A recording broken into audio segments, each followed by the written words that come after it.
Hello, Fat Guy Flies RC here. I'm coming to you from the man cave. Well, I got an unboxing for another plane. I know, another plane. Who would have thunk, right? Okay. This is the Arrow's MIG-29. And this is what you call a soothe my broken heart purchase.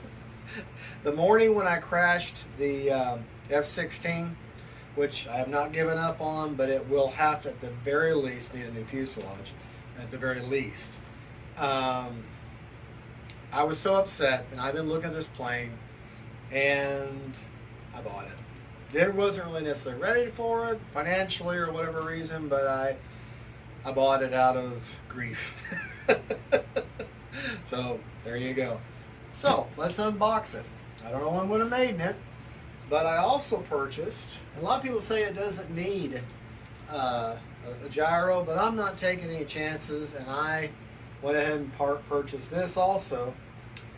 It's the Spectrum, it's the AR6 37T.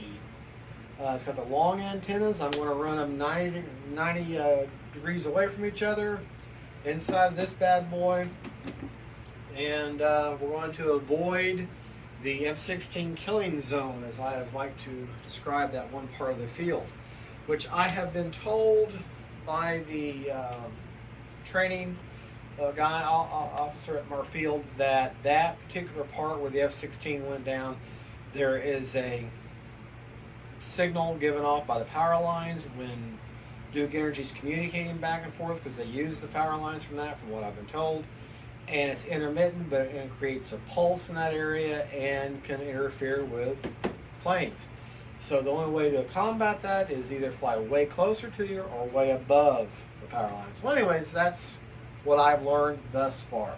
But we're going to do an unboxing of this Arrow's MiG that I got from Hobby Zone, and I look forward to it. Let's open her up. She's still sealed in the tape, so I haven't opened her up. I haven't looked in this box yet. So you get to discover it with me also. All right. Keep your knife handy, because there'll be other things you're going to have to cut open. Oh, okay, so it's one of them double coffin style. We got two halves. Okay. Brian Phillips, you'll be happy. Manual is not folded, and there is a little insert telling you that you're going to want to have a little bit up elevator by 5 millimeters by default, and also the suggested CG, which is 95 to 110 millimeters from the corner edge of the wing root. All right, so put that there. Go ahead and start opening up our little doors here. This is where you cut foam, not plane. Very important. Or your fingers, for that matter. Okay. Nose cone. It's magnetic inside. You're going to screw on that front antenna. Always check these little cubbies. Always check the little cubbies, because they may contain something that you need. And in this case, your hardware package. It's got that nose cone or nose antenna and your screws. And it looks like, as a lot of these planes, 2 millimeter hex drive is what you're going to need to put it together. This will be your left wing. Ball link hinges on the flap and the aileron. Very nice. Place for your armament there. And your servo leads are tucked up in there nice and out of the way and out of harm's way. And a light on the end of that wingtip. Alright, here is another. This will be your right wing here. And by the way, your right wing, it's like patient. You look left, that's the patient's right. So this will be the right wing. And the light, ball links, the foam finish is gorgeous. Absolutely gorgeous. Okay, and other thing we've got here, we've got our horizontal stabilizer halves. And a note about this is that they are free floating. So you're going to have a lot of travel with your elevators. Keep that in mind. Usually when they're free floating, full flying stabs like that, usually means you don't need all that much deflection. Wing spar. And then we got rockets. Rockets, and more rockets. And these are not just, they just happen to be white on their little carrier. These actually got some decent detail to them. And they just slide and lock in place and are held back with a force, and they're click right in. Don't have any issue with that. Okay, so that's that half of that coffin. I see nothing else in these little, let me check this thing. Okay, nothing in that cavern. So now we're going to carefully cut, because you don't know how deep your parts are. Okay, well, look at that. Oh, here we go into the main event. More rockets with some stripes on them. Boy, they want to blow a lot of stuff up, don't they? All them rockets. All right, so the next is the fuse, the star of the show. Remember I said you get that magnetic nose cone? There you go. That way it just makes it easier for you we'll show the fuse in more detail here in just a moment.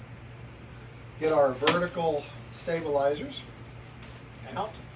The vertical stabilizers or rudders are the only part of this model that you're going to be gluing on. And they're going to go basically right there. Okay? And like anything else, anywhere where foam was going to be gluing to foam, you're going to want to sand that. And the areas of contact on you're going to want to sand that and make sure you got a good adhesion of the glue. Ball link already hooked up. So let's go ahead and pull that off the side. Really a low parts count. I mean, there's nothing else. Let me set the fuse off the side real quick before we look at that in more detail. And let me guarantee that I don't have anything else in the styrofoam coffin. Okay.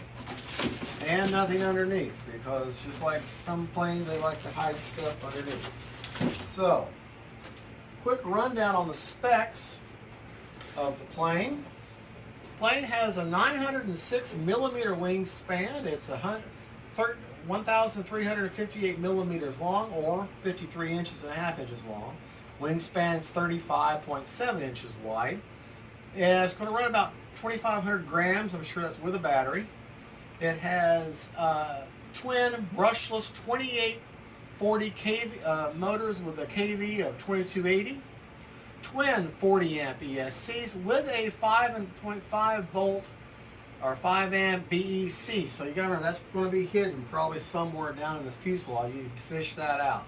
You've got 6 9-gram plastic servos and 3 9-gram metal servos. It requires 6-channel.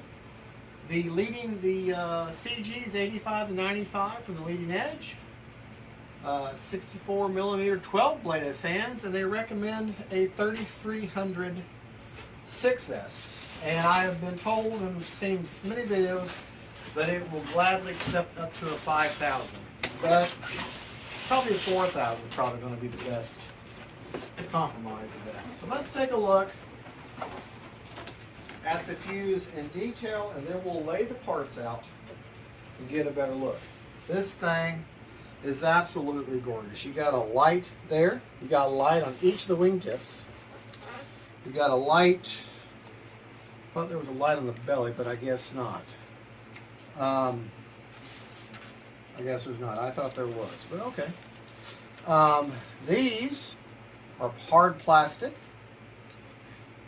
These landing gear are supposed to be very, very robust. And I have a really long runway, or fairly long runway, so I'm not going to worry about doing the mod that a lot of people are doing to give the nose the plane up a little bit so you have more of a positive angle. I'm going to leave it stock as it is.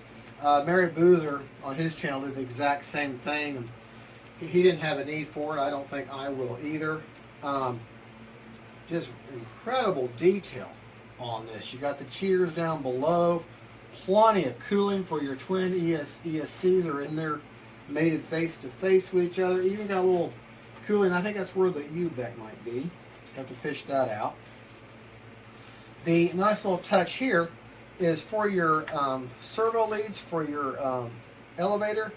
They got those locking clamps for the servo leads, which is great because that once you lock that in, remember light to light, dark to dark. Once you lock that in, you don't have to worry about your connection. So that is an awesome touch. Okay, you have the latch style. That canopy is stout. It is not a cheap little canopy. That is a fairly stout canopy. All your wires are labeled. You have an EC5 connector. Plenty of room for I can see a 5,000 going in there, but a 4,000 will probably be best. They also run a 3,300. You got this little, if you look up here above your wires, there's a place where my ring finger's in.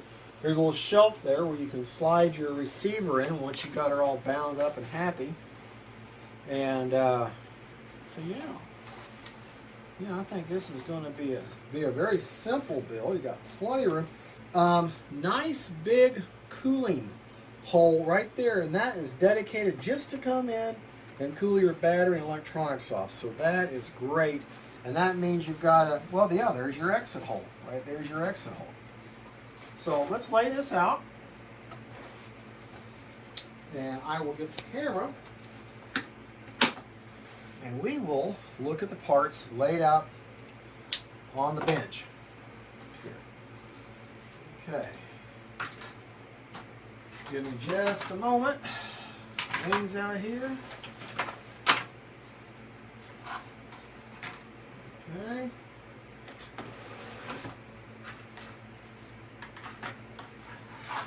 Just to show you the low part count that you have here.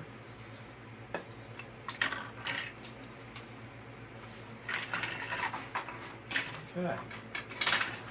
All right, as I'm throwing everything all over the place. Let me grab the camera here. Sorry to put my hand in front of it. But if you see, you got your bombs, you got your wing spar, you got your manual along with the insert about the what they have found that you're going to have a little bit up elevator when you put her together.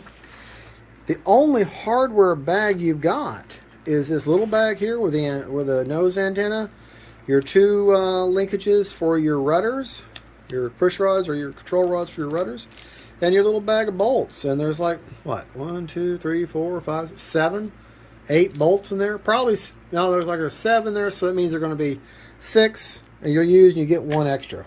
Your nose cone, your horizontal stabilizers, both of your wings, rudders, and of course the fuse. And that's going to be a very simple build. The hardest part, and it's not even going to be hard, is just attaching your vertical stabilizers. Like I say, they're just going to glue on there, and anywhere where the foam attaches, you're going to sand that and mar that a little bit so that you've got a good connection. What I will be using to attach these is this product here called Rapid Fuse.